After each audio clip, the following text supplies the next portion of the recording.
Gaming started in 1976. How old are you, man? Well, I'm not that old, but 1992, and around that time there was an influx of gaming and how gaming was taking over. Yes. And a lot of people actually were playing games, but what they were doing was they were going outside rather more. But around that era, what happened was they started staying indoors more, and they were playing with bunch of different consoles. And I believe around that time it was Nintendo, Atari, That and a bunch was of other that would be ones. considered, I believe, the second generation of gaming. Yeah. Because the first generation of gaming, it started from around 1976 and carried around to the point of 1992. Yeah, that's correct. So yeah, that was the time around when they had Magnavox. Never heard of this damn thing, I've but never heard of it too. sounds very, very ominous, like Magnavox. Kind of reminds me of Transformers, Yeah.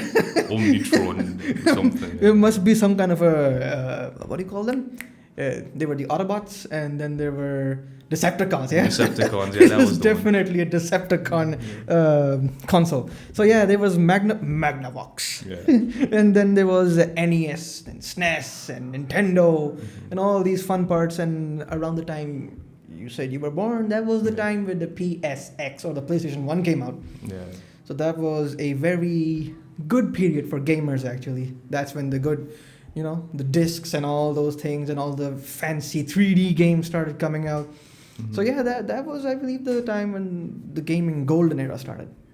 I believe so too. That was just like the prime time where gaming was, it was evolving. The graphics was changing. The gameplay was different. The dynamics of games, how they were introducing open world into this. Because before, if you remember, it was all about like Mario and King Kong and those sort of things. Donkey Kong, actually. Donkey Kong, yeah, that's the one. Actually, the thing is, like, we were a bit lucky that we got consoles at our places.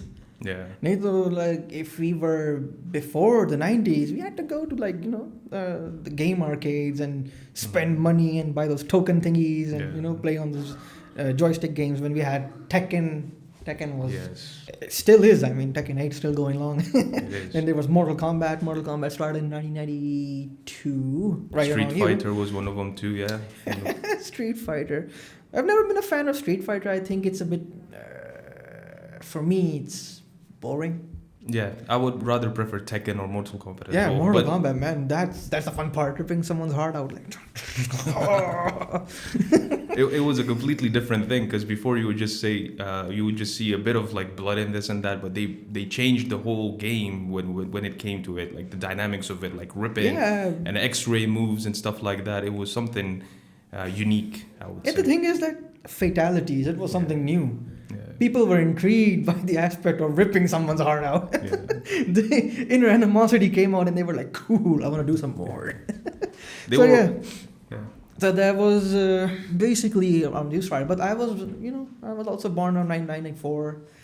And that was, considering the country we're living in, at that time, not everyone had a PlayStation. That's for sure.